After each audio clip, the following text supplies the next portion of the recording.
নিশ্চয় শিরিক হলো বড় জুলুম, শিরিকের গুনাহ বড় মারাত্মক। আল্লাহর নবীকে পর্যন্ত আল্লাহ বলেন, নবী শিরিক করলে ধ্বংস, লা ইয়াহবাতান্না আমালুকা ওয়া লা তাকুনান্না মিনাল খাসিরিন, আমল নষ্ট হয়ে যাবে শিরিকের কারণে। কিয়ামতের ময়দানে শিরিক যুক্ত আমলে কোনো ওজন হবে না। মারাত্মক শিরিকের এই গুনাহ।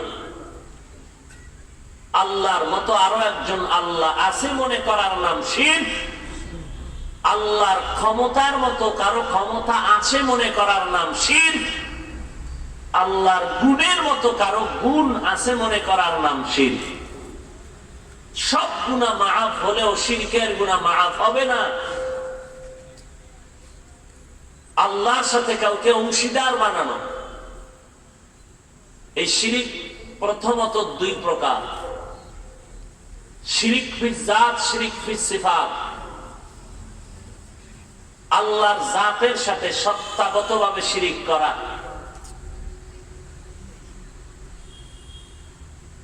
যেমন আমার সন্তান আমার থেকে তৈরি, আমার জাত। আল্লাহর জাতের সাথে কাউকে অংশীদার বানানো, এটা শিরিক ফিল জাত। আল্লাহর গুণের সাথে কাউকে অংশীদার বানানো শিরিক ফিল সিফাত। এটাকেই ভিন্ন শব্দে বলে শিরকে আকবার, শিরকে আসগর। ভিন্ন শব্দে বলে শিরকে জলি, শিরকে খফি। টোটাল শিরিক 5 প্রকার। শিরিক ফিল কুদরত, শিরিক ফিল ইলম, শিরিক ফিল হুকুম, শিরিক ফিস সামঈ ওয়াল বাসার, শিরিক ফিল ইবাদা। এই উঠা বসা করেন কেন আপনারা? কি সমস্যা? কি বৃষ্টি হয়? মোনাজাত দিয়ে দিব? এই এই ব্যারাম কেন? হ্যাঁ, খারাপ লাগে না? হেদায়েত বড় কঠিন জিনিস। ভালো হইতে বহু সময় লাগে, কপাল করতে 1 সেকেন্ড লাগে না।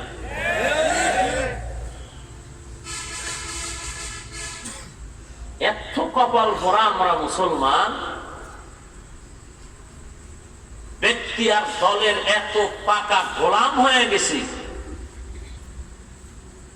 যে কোরআন হাতে ধইরা কসম কইরা বুঝাইল ব্যক্তি আর দলের বিরুদ্ধে চলে গেলে সহ্য করতে পারে না।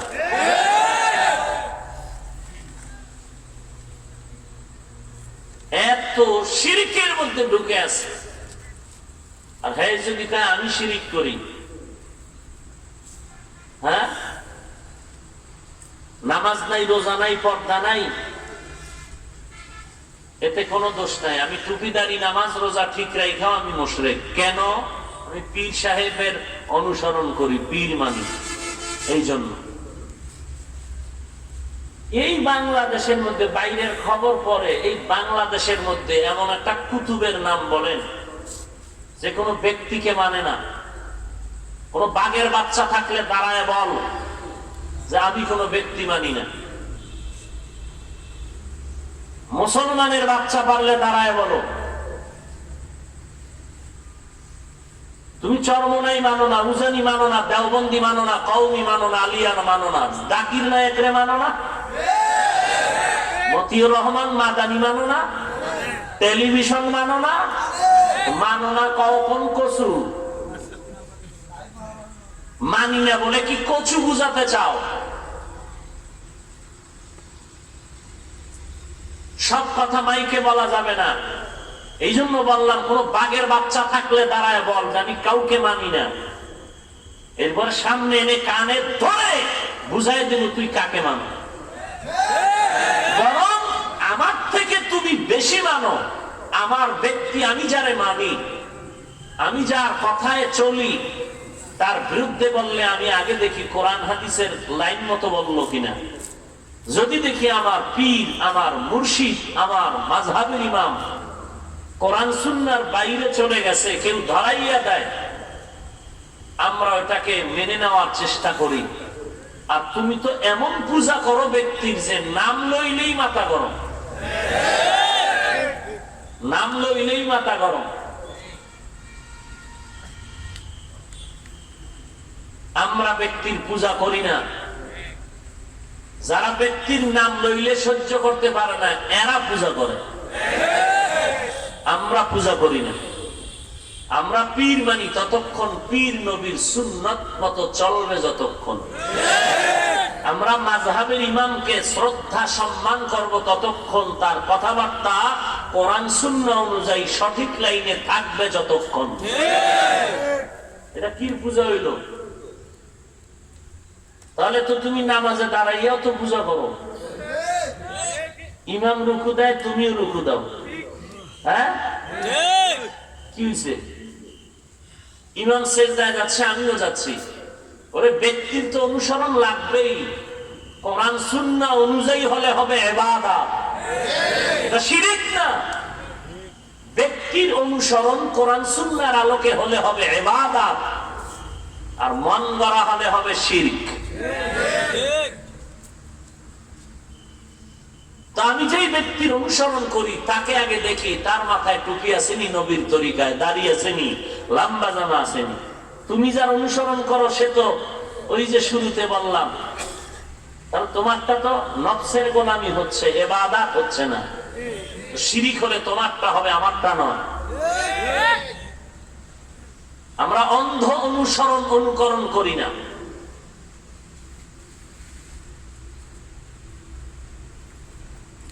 কালিমাতু হাক্কিন ইনদা সুলতানিন জায়ের, হক কথার পরিচয় হলো জালেমের সামনে দাঁড়ায় সত্য আওয়াজ দেওয়া। মাঠে ময়দানে মাইক পাইয়া খোলা মাঠে গোল দিয়া চরমনাই দেওবন্দি তাবলীগ কওমীদেরকে বহু কিছু বলা যায়। জুমার মসজিদে দাঁড়াইয়া পারলে সুদের বিরুদ্ধে বলো না, ঘুষের বিরুদ্ধে বলো না, ইসলামের লাইন মতো কোরআন হাতে নিয়ে বলো না। 18 বছরের আগে বিয়ে দেওয়া যাবে না, এটা কোরআন বিরোধী, পারলে জুমার মসজিদে বলো না। সুদখোর, ঘুষখোর এরা আল্লাহর লাইনে নাই, এদের বাড়ি দাওয়াত খাওয়া যাবে না, বলো না। কয়দিন জুমার ইমামতি টিকে দেখি না তোমার, বাহাদুরি করো, মাঠে নেই না, আসল জায়গায় খবর নাই। খালি চরমনাই দেখো, উজানি দেখো, তাবলীগ দেখো, কওমি দেখো, দেওবন্দি দেখো। এই দেশে আর ভণ্ড ভিড় নাই? সেদিন নাম লয়ে কিছু বলো না কেন? পিডার ডরে? ব্যক্তির পূজা আমরা করি। আমরা ব্যক্তির গোলাম নয়, আমরা আল্লাহর গোলাম। আমরা আল্লাহর গোলাম, ব্যক্তিকে মানি ইবাদত হিসাবে। আমি কোরআন বুঝি না, যে বুঝে তার থেকে আমার বুঝতে হবে না? আমি হাদিস জানি না, যে জানে তার থেকে জানতে হবে না? তাহলে একজন ব্যক্তির থেকে জানাটা কি অপরাধ?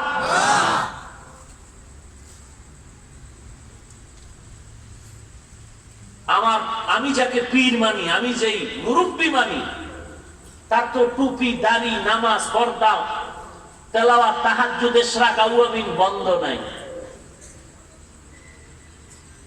আর তুমি যাকে মানো তার তো উপরের দিক থেকে ইসলামের সাইনবোর্ডটাই নেই। আমি ব্যক্তির পূজা করি না।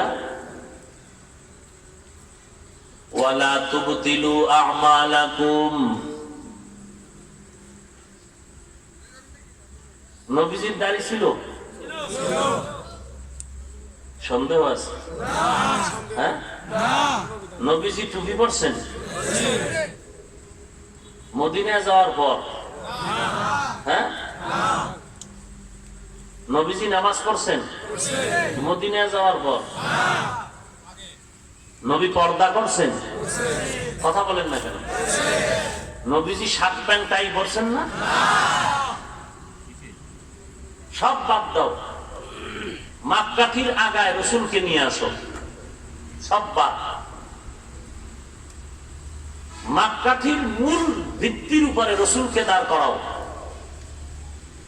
রসুল 5 বেলার নামাজ পড়ছেন, তাহাজ্জুদ পড়ছেন, ইশরাক পড়ছেন, আউয়াবিন পড়ছেন, সারা রাত নফল নামাজ পড়ছেন।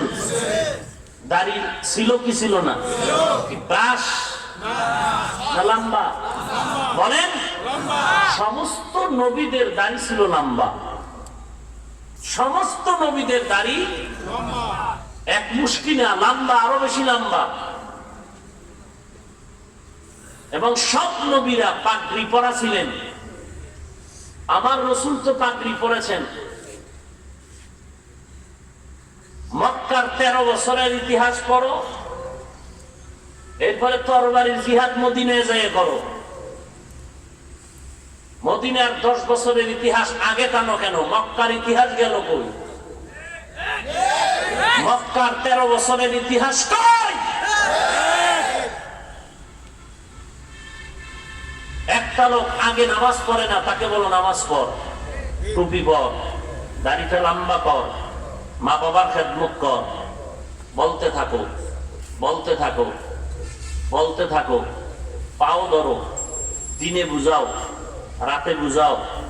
তুমি আবার তাহাজ্জুদে বইয়া আল্লাহর কাছে কান্না করে দোয়া করো। হাফিজুর রহমানের বিরোধিতা করলা 30 বার, মুসলমান হইয়া দোয়া করছো কয়বার? মুসলমান বিরোধিতা করছো 30 বার। মুসলমান হিসাবে যদি তুমি আমার হেদায়েত কামনা করো, দোয়া করছো কয়বার? দোয়া করবি কচু। সুদ খাইতেছো, ঘুষ খাইতেছো, প্যান পড়তেছো গিরার নিচে, দাড়ি কাটতেছো 24 ঘন্টা, কবিরা গুনাহ হচ্ছে, তোর দোয়া তো কবুল হবে না।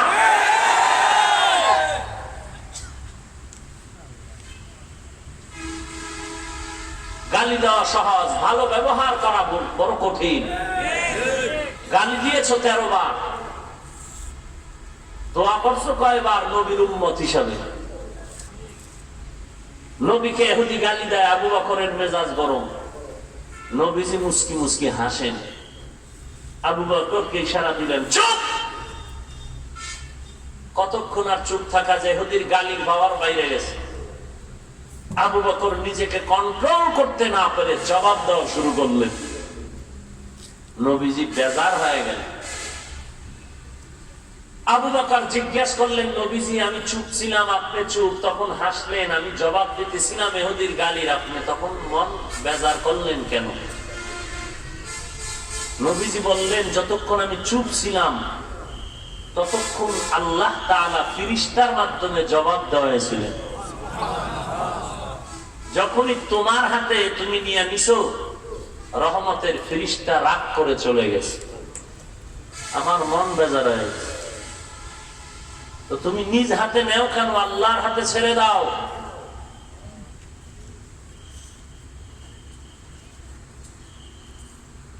টঙ্গীর ময়দানে নবমুসলিমদের আলাদা তাবু আছে, আলাদা। হিন্দু, বৌদ্ধ, খ্রিস্টান যারা ইসলামের দাওয়াত পেয়ে ইসলামের কালেমা পড়েছে, এদের জন্য আলাদা জায়গা আছে টঙ্গীর ময়দানে। হাজার লাখ বিধর্মী কালেমার পতাকা তলে আসলো, বেনামাজি নামাজি হলো। হক্কানি পীর মাশায়েখ যারা, উজানি, চরমনাই, আরো যত আছেন, এদের মেহনত, নিরলস হক লাইনে মেহনতের কারণে কত বেপর্দাওয়ালা পর্দাওয়ালা হয়েছে। আজীবন যার গান শোনার নেশা ছিল, আজকে সে কোরআন শুনে। এত লক্ষ লক্ষ মানুষ দিনের পথে আসতেছে, তোমার কাছে ভালো লাগে না? না, এরা সব মুশরিক। আর তুমি সুদ খাইয়া আশেকে রাসূল, সুদ খাইয়া তুমি যদি আশেক হও, বাটফার হবে কে? বাটফার কে? তুমি সুদ খাইয়া কত খারাপ হয়েছো জানো? নিজের আপন আম্মার সাথে জিনার গুনাহ কামাই করতেছো। তুমি কত ভালো সন্তান বুঝো? নিজের কলিজার টুকরা মায়ের সাথে জিনার গুনাহ আমল নামায় জমা করতেছো। জিন্দেগীর কোন আমল কবুল হবে না, রোজা নামাজ তেলাওয়াত হজ দান সদকা কিচ্ছু কবুল হবে না। তওবা না করে মরলে চিরস্থায়ী জাহান্নাম। তুমি কত ভালো সন্তান, আমাকে জিজ্ঞেস না করে তোমার বিবেককে জিজ্ঞেস করো। ভাগ্যের নির্মম পরিহার যে তোমার বিবেকটাও নষ্ট হয়ে গেছে। কারণ চোখের মধ্যে কালো কালারের আয়না লাগাইলে সব সাদা, বাতি টুপি দেখবে কালো। এখন যদি মেজাজ গরম করে বলে বাতি কালো কেন, তাকে তখন একটা থাপ্পড় দিয়া কে বলবে তোর আয়না কালো কেন? বললেই মাথা ঠিক হয়ে যেত।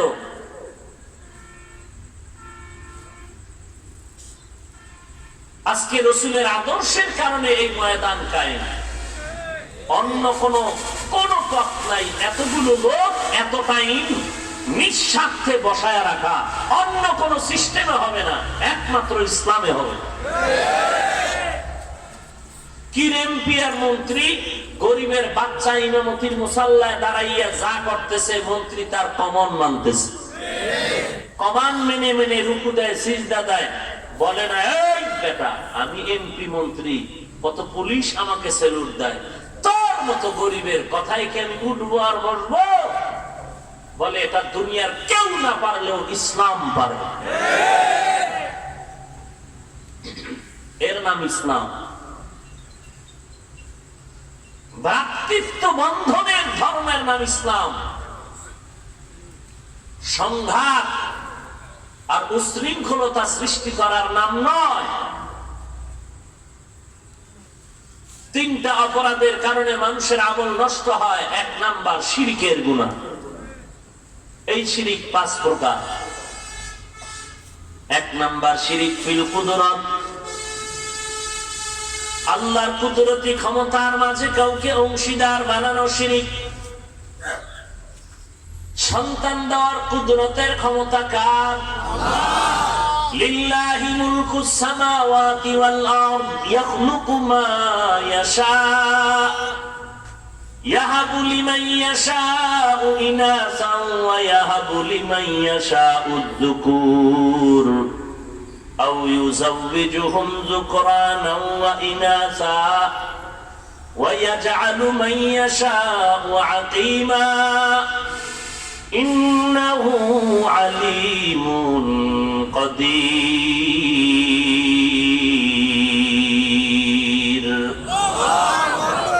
আল্লাহ বলেন আসমান জমিনের ক্ষমতা আমি আল্লাহর হাতের, কুদরতি হাতের মুঠায়। আমি আল্লাহ কাউকে ছেলে দেই, কাউকে মেয়ে দেই, কাউকে দোনোটা দেই, কাউকে কোনোটাই দেই না। ক্ষমতা কার? আরো জোরে বলেন। না কোন পীর সাহেবের, কোন মাজারওয়ালা। সন্তান যদি আল্লাহ ছাড়া আর কেউ দিতে পারত, এক এক ঘরে কি পরিমাণ সন্তান থাকতো, পিডাপিডি করার লাগে। সব বাপ মায় চিন্তা করতো পিডাইয়া সাইজ করবো, সন্তান লাইন মতো লাগাও। কিন্তু কত দরবারের, কত ঘাটের কচ্ছপের গা ঘেঁষা পানি পান করলো, সন্তান হবে বাবাই কইছে। কত তাবিজ, কত ঘাটের পানি পান করলো, জোয়ারের ভাটার পানি নিয়ে তাবিজ বানায়ের পরে ব্যবহার করলো। শাহজালালের দরবারে কত দৌড়াইলো, শাহপরানের দরবারে দৌড়াইলো, শাহ আমানাতের দরবারে দৌড়াইলো।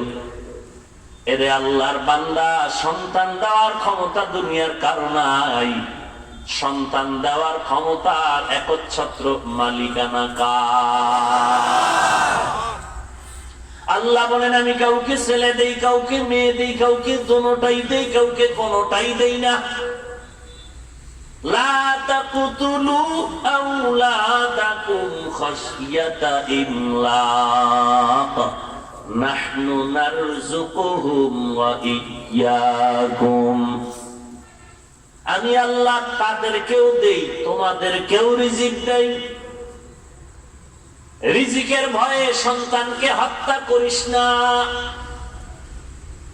সন্তান বেশি হলে থাকবে কই, খাবে কি, এই ভয়ে হত্যা করিও না।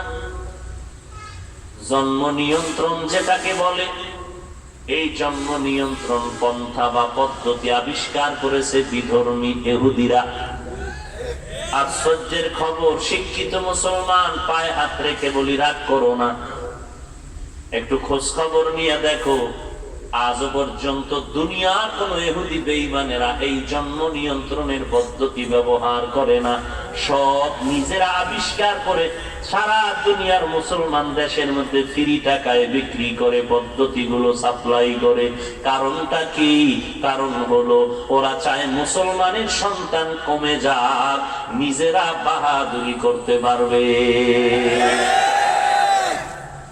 মুসলমানের স্লোগান শিখে দিল, ছেলে হোক মেয়ে হোক দুটোর বেশি নয়, একটা হলে ভালো হয়, না হইলে আরো ভালো। কিন্তু ইহুদি বেঈমানের ঘরে খবর নাও, প্রত্যেকের ঘরে সন্তানের 4, 5, 7, 8, 10, 12, 17, 70টা পর্যন্ত পত্রিকা আসছে। এখন ইমানের বাড়ি বাবা না, সন্তান অল্প। রবীন্দ্রনাথ ঠাকুরের সন্তান অনেক। এরকম একটা গণনা করে দেখো, সব বিধর্মীদের ঘরে সন্তান বেশি। তাহলে ওরা জন্ম নিয়ন্ত্রণের পদ্ধতি আবিষ্কার করে, ওরা কেউ ব্যবহার করে না, সব মুসলমানের বিনা টাকায় বিলায় দেয়। মুসলমান টের পায় না, না যাই না, না শুই না, উল্টা কোরআন ওয়ালাদের গালি দেয়। আচ্ছা, সব কথা বাদ, ধরে নিলাম একেবারে ইহুদির কথাই চির সত্য, ওরাও খায় আপনারাও খান। বলেন তো, এই জন্ম নিয়ন্ত্রণের ট্যাবলেট ব্যবহার করার পরে 10 বছর আগে বাংলাদেশে জনসংখ্যা যত ছিল, বর্তমানে কত পার্সেন্ট কমছে? হ্যাঁ, ট্যাবলেট গেল কই?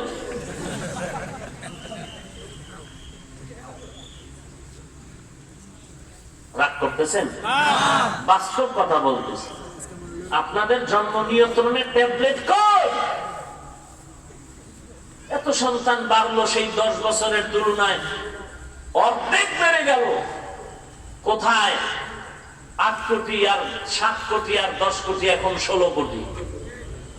হ্যাঁ ভাইরা আমার,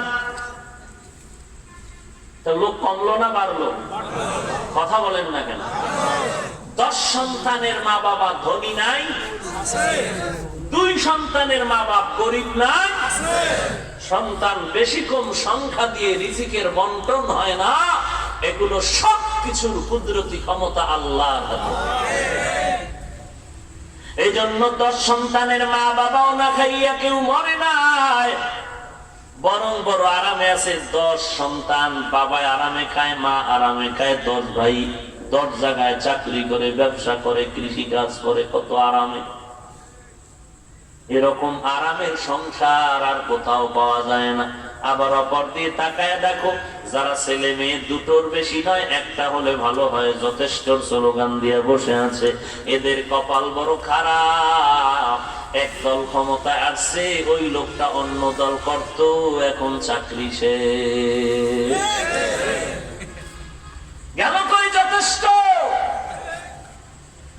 কান্না ছাড়া উপায় নাই এখন। আগে এত বছর মসজিদে তেমন দেখা যাইতো না, এখন তাকবীরুল্লাহ শুনে না। কি ব্যাপার? বলে ঘরে চাল ভাত নাই। খোদার সাথে কান্না ছাড়া কোনো উপায় নাই, চাকরিও নষ্ট, বেতন নাই। আল্লাহ বলেন, রিজিকের ভয়ে সন্তানরে হত্যা করো না। যারা এই সন্তান আল্লাহ দিতে পারেন মনে করার পরে আরো কাউকে এর সাথে অংশীদার বানায়, তারা শিরিক করলো। আল্লাহ বলেন, সব গুনাহ মাফ হবে, শিরকের গুনাহ কখনো মাফ হবে না। 2 নাম্বার শিরিক হলো শিরিক ফিল ইলম। গায়বের ইলম একমাত্র আল্লাহর দরবারে আছে, দুনিয়াতে আর কেউ গায়বের মালিক হতে পারে না। কেউ যদি মনে করে আল্লাহ ছাড়া আরো কেউ গায়ব জানে, অদৃশ্যের খবর জানে, এটা শিরকের গুনাহ। সব গুনাহ মাফ হলেও শিরকের গুনাহ মাফ হবে না। বলে বুঝি না, আমগো পিসা বুঝুনি দিয়ে আমগো মনের খবর কয়া দেয়। কেমনে কয় জানি না, ভেবে নিলাম সে তো গায়েব জানে। নবীজির কাছে জিবরাইল আমিন প্রশ্ন করলেন কিয়ামত কবে হবে? নবী বললেন আমি জানি না, প্রশ্নকারীর থেকে বেশি জানি না। জিবরাইল আমিন বললেন তো কিয়ামতের কিছু নিদর্শন বলেন। নবী কিয়ামতের নিদর্শন বললেন। গায়বের মালিক যদি আমার নবী হইতেন, নবী জানতেন কিয়ামত কবে হবে। নবীর থেকে একটা বর্ণনাও নাই যে কিয়ামত কবে হবে। কিয়ামতের নিদর্শনের কথা আছে। আমার নবী বুঝায় গেলেন দুনিয়াতে গায়বের মালিক একমাত্র আল্লাহ ছাড়া আর কেউ গায়ব জানে না। জানে না। 3 নাম্বার শিরক ফিল হুকুম। আলা লাহুল খালক ওয়াল আমর। সৃষ্টি যার, হুকুম চলবে তার। আল্লাহর আদেশ মান্য করো বান্দা, এটাই হলো প্রাধান্য। আল্লাহর হুকুমের থেকে আরো কারো হুকুমকে প্রাধান্য দেওয়ার নাম শিরক। লা তাআতা লিমাখলুকিন ফি মাসিয়াতিল খালিক। আল্লাহকে বেজার করে, আল্লাহর কথা অমান্য করে অন্য কারো আদেশ নিষেধ মেনে নেওয়া হারাম। এটাকে বলে শিরক ফিল হুকুম। আল্লাহর হুকুমের থেকে অন্য কারো হুকুমকে প্রাধান্য দেওয়া শিরক। পীর সাহেবের হুকুম মানবো, আল্লাহটা মানি না মানি জানি না, জাহান্নামে গেলে যাব। এরকম বহু আশিকের রাসূল এই জমিনে আছে। ভাইরা আমার, 4 নাম্বার শিরক বিসামঈ ওয়াল বাসারি। সবকিছু দেখেন, সবকিছু শুনেন একমাত্র কে? আল্লাহ। আপনি দিলে দিলে কি ভাবতেছেন কে জানেন? কারে মারার জন্য পরিকল্পনা করতেছেন কে জানেন? একমাত্র আল্লাহ, আর কেউ এর সাথে অংশীদার নাই। মনে করলেই শিরক। সব গুনাহ মাফ হলেও শিরকের গুনাহ মাফ হবে না। 5 নাম্বার শিরক ফিল ইবাদাত। আল্লাহ ছাড়া আর কেউ ইবাদতের সিজদা পাবে? বলেন, ইবাদতের সিজদা পাবেন একমাত্র আমার আল্লাহ। আল্লাহ ছাড়া আর কাউকে সিজদা দেওয়া যাবে না। যে কোনো উপায় ঘুরাইয়া ফিরাইয়া যাই করো না কেন, সিজদার মালিক আল্লাহ। অন্য কাউকে সিজদা দেওয়ার নাম হলো শিরকের গুনাহ। সব গুনাহ মাফ হলো, শিরকের গুনাহ মাফ হবে না। যারা আমরা গুনাহ করেই ফেললাম, আমাদের উপায় কি? আল্লাহ তাআলা বলেন উদউনি আস্তাজিব লাকুম। বান্দা ডাক দাও, আমি আল্লাহর কাছে ক্ষমার জন্য ডাক দাও, আমি আল্লাহ তোমার ডাকের জবাব দেওয়ার জন্য তৈয়ার। ওয়া ইযা সাআলাকা ইবাদি আন্নী ফাইন্নী করিব উজিবু দাওয়াতাদ দাঈ ইযা দাআন ফালইস্তাজিবু লি ওয়াল ইউমিনু বি লাআল্লাহুম ইয়ারশুদুন।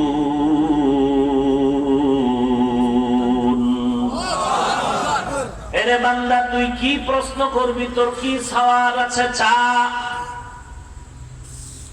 এরে বান্দা, আমি আল্লাহ তোর কাছে আছি, কি দরকার বল। দুনিয়াওয়ালারা চাইলে বেজার হয়, আমি আল্লাহ না চাইলে বেজার হই। কারণ দুনিয়ার সবাই স্বার্থপর, অভাবী। আমি আল্লাহর কোনো অভাব নাই, কোনো স্বার্থ নাই। আমি আল্লাহর কাছে চাও, আদামিল মুস্তাগফিরিন ফাগফির আলা। কে গুনাহ করেছো ক্ষমা চাও, আমি আল্লাহ ক্ষমা করে দিব। কারণ আমি আল্লাহ চাই না কেউ জাহান্নামে যাবে। কারণ বান্দা, তুই এতটাই যে দুর্বল, ওই যে জমিন থেকে 9,30,00,000 মাইল উপরের সূর্যের গরম সহ্য করতে পারো না। এই সূর্যটা হাসরের ময়দানে যদি মাথার উপরে চলে আসে, সহ্য করতে পারবি না। আমি আল্লাহর কাছে তওবা কর, দরজাটা খুলে রাখছি। কুল ইয়া ইবাদিয়াল্লাযীনা আসরাফু আলা আনফুসিহিম লা তাকনাতু মির রাহমাতিল্লাহ, আমার রহমতের বিস্তারিত জায়গা, বিশাল চাদর বিছায় দিলাম। কত বড় বড় বড় বড় বেঈমানকে আমি আল্লাহ মাফ করেছি। ওরে বান্দা, তোরা তো আখিরি নবীর উম্মত, ওই নবীর মোহাব্বতে আমি আল্লাহর কাছে ক্ষমা চাই না, আমি ক্ষমা করে দিব। ও আল্লাহ, আমার মতো গুনাহগার কেউ নাই, নিজেকে ছোট মনে করো। এরে আল্লাহর বান্দা, দুনিয়ার ভিক্ষুকেরা মানুষের দ্বারে দ্বারে ঘুরে আর ভিক্ষা করে। অনেক ভিক্ষুক চালাকি করে বলে মা থাকলেও বলে আমার মা নাই, বাবা থাকলেও বলে বাবা নাই, বাড়ি থাকলেও বলে বাড়ি নাই। একজনে ধরিয়াই কয় তোর মা বাবা আছে, আমি জানি তুই নাই নাই কেন বললি? ভিক্ষুক বলে ভাই কথাটা ফ্লাশ করো না, কারণ আমি জানি মালিকের দরওয়াজায় দাঁড়াইয়া নাই নাই নাই যত বেশি বলা যাবে মালিকের দিলটা নরম হবে। আল্লাহ বলেন ও দুনিয়ার মানুষ, আজকে তোরে বাড়ির মালিক, গাড়ির মালিক, সন্তানের মালিক বানায় দিলাম, আসলে এগুলো কিচ্ছু তোরে স্থায়ী না। আমি মাওলার দরবারে যদি বিনয়ের সাথে বলো আল্লাহ, আমার বাড়ি, আমার ঘর, আমার টাকা, আমার ছেলে, আমার মেয়ে, আমার গাড়ি, আমার সব আসলে আমার কিছুই না। আমার টাকা নাই, বাড়ি নাই, ঘর নাই, এমনকি আমার মরণের পরে কবরের জায়গাটাও আমার না। আমার বাড়ি বাড়ি যা বললাম, আমার মরণের পরে আমার গায়ের জামাটা ছেলে খুলে রাখবে, বেলেট দিয়ে কেটে রাখবে, বৃষ্টির মাঝে আমার লাশটা বা রাস্তায় ফালায় রাখবে, দরজা আটকায় রাখবে, বাঁশবাগানে আমার লাশটা ফেলে দিবে। একদিন দুদিন কান্নার পরে আর খবর নিবে না, বরং মরণের পরে জানাজার আগেই মনের মধ্যে জায়গা বাড়িঘর ভাগ করার পরিকল্পনা শুরু হয়ে যাবে। ওই কবরে আমাকে একা ফালায় রাখবে, তিনটা সাদা কাফনের আমাকে বাসিন্দা বানায়, আর কেউ কবরে খবর নিবে না। আল্লাহর নবী বলেন ওই কবরে খবর নেওয়ার জন্য চারটা বন্ধু তুমি সঙ্গে নিতে পারো। ক্বালান নবিয়্যু সাল্লাল্লাহু আলাইহি ওয়া আলিহি ওয়াসাল্লাম, إذا وزع الميت في قبره جاء القرآن عند رأسه والصلاة عن يمينه والصيام عن شماله وسائر الحسنات عند رجليه। আল্লাহর নবী বলেন উম্মতের দল অন্ধকার কবরে রেখে যাওয়ার পর দুইজন ফেরেশতা আসবে প্রশ্ন করার জন্য। মাথার কিনারায় যখন আসবে, চারটা বন্ধু চারদিক দিয়ে দাঁড়ায় যাবে আর বলবে প্রশ্ন করার জন্য ফেরেশতারা আসবি না, আরামে ঘুমাইছে, বান্দাকে আরামে ঘুমাইতে দাও, দুনিয়াতে ঘুমাইতে পারে নাই। মাথার কিনারার থেকে বলবে কে আমাদের নিষেধ করলা? জবাব দিয়ে বলবে আমি হলাম এই মাইয়েতের বন্ধু কোরআনুল কারীম। ফেরেশতারা ডান পাশে যাবে, আসবা না, কে নিষেধ করলা? বলবে আমি তার আপন বন্ধু নামাজ। ফেরেশতারা বাম কিনারায় যাবে, বলবে আসবা না, কে নিষেধ করলা? বলে আমরা তার বন্ধু রোজা। পায়ের কিনারায় যাবে, বলবে আসবা না, কে নিষেধ করলা? বলে বান্দার যাবতীয় নেক আমল, দস্তারখানের আমল, মেসওয়াকের আমল, টুপির আমল, দাড়ির আমল। কতক্ষণ তোমরা থাকবা? বলে আমাদের এই মাইয়াতকে জান্নাতে ঢুকায়া দাও পর্যন্ত থাকবো। এরে নবীর উম্মত, আর এই চার বন্ধু যদি তোমার সাথে না নিয়ে যাও, ফেরেশতা প্রশ্ন করবে রবের পরিচয় দাও, আমার রব্বু কমা দিনু, ধর্মের পরিচয় দাও, রাহমাতুল লিল আলামিনের পরিচয় দাও। তুমি তো ধর্ম কি জিনিস জানতাই না, ধর্ম কাকে বলে তাও ভালো করে চেনো না। স্লোগানে তালে তালে তাল মিলায় বলো ধর্ম যার যার উৎসব সবার। তোমার নিজের যে একটা নিজস্ব ধর্ম আছে তার খবরই নাই। তোমার যে একজন আল্লাহ আছে সে আল্লাহর সাথে কোনো সম্পর্ক নাই। তোমার যে রহমাতুল লিল আলামিন আছে সেই ব্যাপারে তোমার খবর নাই। আল্লাহ তাআলা বলবেন আর দেরি না করিয়া কবরের সাথে জাহান্নামের দরজাটা খুলিয়া দাও। জাহান্নামের আগুন কবরটা ভরে যাবে। একটা নয়, দুইটা নয়, 70 থেকে 99টা সাপ কবরে আসবে। এরে নবী নবীর উম্মতের দল, নবী বলেন এই কবরের আযাব এমন ভাবে শুরু হয়ে যাবে, মানুষ আর জিন ছাড়া সব মাখলুকতেরা দেখবে। যে কারণে দেখা যায় অনেক কবরের পাশে কুকুরেরা ঘেউ ঘেউ ঘেউ ঘেউ করে কান্না করে, গরু রশি সিরিয়া পালায় যায়, কারণ ওরা কবরের আযাব নিজের চোখে দেখতে পায়। আল্লাহর নবী বলেন আমি একদিন জান্নাতুল পাখির মধ্যে হাঁটতেছি আর দোয়া করতেছি, হঠাৎ করে গিয়া দেখি একটা কবরের মধ্যে আল্লাহ দেখায় দিলেন আযাব চলতেছে একটা যুবকের কবরে। আমি এই যুবকের কেন আযাব হয় আল্লাহ থেকে জানতে চাইলাম। আল্লাহ বললেন ও মায়ের সাথে বেয়াদবি করেছে। আমি নবী ঠিকানা নিয়ে আল্লাহ থেকে ওই যুবকের মা বেঁচে আছে কিনা সাহাবায়ে কেরাম দিয়ে খবর নিলাম। খবর নিয়ে দেখলাম তার মা এখনো বেঁচে আছে। আমি নবী ডাকিয়া পাঠাইলাম, ওই মহিলা খবর দিল আমি যাব না। আমি বললাম বলে দাও তার সন্তানের কবরে আযাব হয় যেন মাফ করে দেয়। ওই মা বলে না না, আমার সন্তানের আমি কখনো মাফ করব না। রাহমাতুল লিল আলামিন তাকে ডাকিয়া আনলেন, এরপরে বললেন তোমার সন্তানের কবরে আযাব হয় মাফ করে দাও। বলে না আমি মাফ করব না। নবীজি বললেন তো আগুনে জ্বলবে, তুমি কি মেনে নাও? বলে হ্যাঁ, আমার কোনো আফসোস নাই। কারণটা কি? বলে আমার সন্তান একদিন ঝগড়া করে বউয়ের সাথে তর্কর কারণে বউয়ের মায়ায় পড়ে, আমি মায়ের সাথে এমন তর্ক জড়ায় দিল, একটা ইটা নিয়ে আমার মাথার উপরে আঘাত করলো, আমি জমিনের মধ্যে পড়ে গেলাম, আমার মাথার রক্ত বের হয়ে জমিন লাল হয়ে গেল, আমি এমন কান্নায় দুর্বল হয়ে গেলাম, আমার এই কষ্ট জীবনে আর অন্তর থেকে মুছবে না। আমার সন্তানের কোনো ক্ষতি হোক এটাও আমার জানারও দরকার নাই। নবী তো রাহমাতুল লিল আলামিন। আল্লাহর নবী বলেন সাহাবাদেরকে তাড়াতাড়ি কেরোসিন আর লাকড়িয়ানো আগুন জ্বালাইয়া উপরে উঠাইয়া সন্তানের জ্বালায় দিব। নবী যখন আগুন জ্বালায়, নবী তাকায় দেখে মহিলার চোখ থেকে পানিগুলো বের হয়ে গেল। ডাক দিয়ে কয় ও নবী, আমার সন্তানের এই আগুনে জ্বালাইবেন না। আমার সন্তান হাজারো যদি অন্যায় করে, আমি নিজের চোখে তাকাইয়া সন্তানের কষ্ট সহ্য করতে পারবো না। এর নবীর উম্মতের দল, আল্লাহর নবী বলেন আল কবরু রাউযাতুম মিন রিয়াজিল জান্নাহ আও হুফরাতুম মিন হুফারিন নার। এর নবীর উম্মতের দল, আল্লাহর মুহাব্বত নিয়ে তওবা করে নাও। আল্লাহ তাআলা বলেন কত বড় বড় বেঈমানকেও তো আমি আল্লাহ ক্ষমা করে মাফ করে দিয়েছি। তোমরা অন্যায় যদি করিয়া থাকো, চোখের পানি ছেড়ে কান্না করো, তওবা করো। আল্লাহর নবী বলেন গাভীর ওলান থেকে দুধ বের করে ভেতরে যেমন ঢুকানো আর সম্ভব না, যারা আল্লাহর মুহাব্বতে তওবার নিয়তে গুনার ভয়ে চোখের পানি ছেড়ে কানবে, ওই বান্দাকে আর জাহান্নামে দেওয়াও সম্ভব হবে না। অতএব আল্লাহর কাছে তওবা করো। হে মালিক, এই ময়দানে কেউ আমাকে চিনে না, জানে না আমি কার সন্তান কার ভাই। ও আল্লাহ, তুমি তো জানো এই ময়দানের মধ্যে আমার মতো গুনাহগার মনে হয় আর কেউ নাই। গুনার কারণে দেখি আমার হাত না পাক, আমার জিহ্বা না পাক, আমার অন্তর না পাক। ও আল্লাহ, এই অন্যায়গুলো যদি আমার কেউ সামনে করতো, আমি তাকে লাথি মেরে তাড়ায় দিতাম।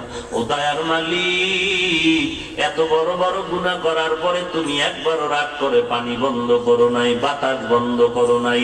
ও আল্লাহ, তুমি সূর্যের আলো বন্ধ করো নাই। আজকে ময়দানে হাজির হয়ে গেলাম তওবার জন্য। কতবার আযান শুনলাম, মসজিদে গিয়ে নামাজ আদায় করলাম না, ঘাড় তানামি করে চলে গেলাম। কত আলেম কত বুঝাইলো, তাদের সাথে আমি উল্টা পাল্টা ব্যবহার করলাম। ও আল্লাহ, আজকে তওবা করতেছি, জীবন চলে গেল, গুনাহের কাছেও যাব না, নামাজ ছাড়বো না, মা বাবাকে কষ্ট দিব না। এরে যুবক আল্লাহর গোলাম, তোমার মতো যুবক আজকে তাকায় দেখো, অধিকাংশ ক্ষেত্রে যুবকের চতুর্দিকে লাশ আর লাশ, মরণের কবর। আবার তাকায় দেখো তোমার মতো যুবক স্কুল কলেজে লেখাপড়া করে, নামাজের সময় এক ওয়াক্ত নামাজ বাদ দেয় না। তোমার মতো যুবক কোটি টাকার ব্যবসা করে, এক টাকাও হারাম খায় না। তোমার মতো যুবক ড্রাইভারি করে, কৃষি কাজ করে, শ্রমিকের কাজ করে, নামাজ বাদ দেয় না। তোমার মতো যুবক র্যাব, আর্মি, পুলিশ, বিডিআরের চাকরি করে, একটু নামাজ বাদ দেয় না। তুমি কেন পারবা না রে ভাই, আল্লাহর দরবারে তওবা করে নাও, একটু কষ্ট করে নামাজ চালু করো, দেখবা এক সপ্তাহ পরে নামাজ না পড়লে মনটা খারাপ লাগবে। অভ্যাস করে নাও, না পারলে বারবার আল্লাহর কাছে তৌফিক চাও। আর কোন ভালো আল্লাহওয়ালা যদি পাও, যাদের দোয়া কবুল হওয়ার মতো দিল সাক্ষী দেয়, এমন আল্লাহওয়ালার থেকে একটু দোয়া নিওয়ার বলিও, হুজুর আমার জন্য দোয়া করবেন, আমি যেন 5 ওয়াক্ত নামাজ পড়তে পারি ঠিক মতো। মনটা চায় পড়তে, কিন্তু মাঝে মাঝে যাই, মাঝে মাঝে যাইতে পারি না। এরে আল্লাহর বান্দা, সব লাইনে তোমার মতো নামাজি বান্দা থাকলে তুমি কেন পারবা না? আল্লাহর কাছে তৌফিক চাও, তওবা করো, আল্লাহ আর গুনাহের কাছেও যাব না, আর নামাজ ছাড়বো না, দেশ ও জাতির বিরুদ্ধে কোনো ষড়যন্ত্র করব না, আলেম ওলামাদের সাথে বেয়াদবিমূলক কোনো আচরণ করব না, বিরোধিতা করব না, গীবত শাকায়াত করব না। তওবা করার যদি খাস নিয়ত থাকে, মুনাফিকি যদি না থাকে, খাঁটি তওবার নিয়তে দুটো হাত আল্লাহকে দেখায় দাও। আয় আল্লাহ সবার হাত কবুল করে নেন, আয় আল্লাহ আমাদের তওবা কবুল করে নেন, তওবার উপরে মজবুত হয়ে চলার তৌফিক দান করেন। আয় আল্লাহ গুনাহের প্রতি ঘৃণা জমায়ে দেন, নবীর তরিকা মতে চলার তৌফিক দান করেন। আমিন। আলহামদুলিল্লাহি রাব্বিল আলামিন। والصلاة والسلام على سيد الأنبياء والمرسلين